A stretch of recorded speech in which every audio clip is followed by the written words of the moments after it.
Let's make a bow drill to see a bird in a cage. You will need a broomstick, card sheet, refill, thread and glue. Draw a bird and a cage on 2 cards. Apply glue on their back and stick them back to back on a ball pen refill. Let them dry and see the assembly ready. Now make the bow. Tie one end of the thread to a broomstick, weave the thread through a sketch pen and tie its other end to make a bow.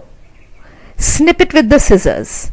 Remove the thread from the sketch pen with the refill.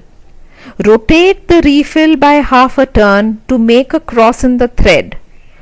Place the refill back in the sketch pen. Hold the sketch pen. Hold the sketch pen and move the bow to see the bird in a cage.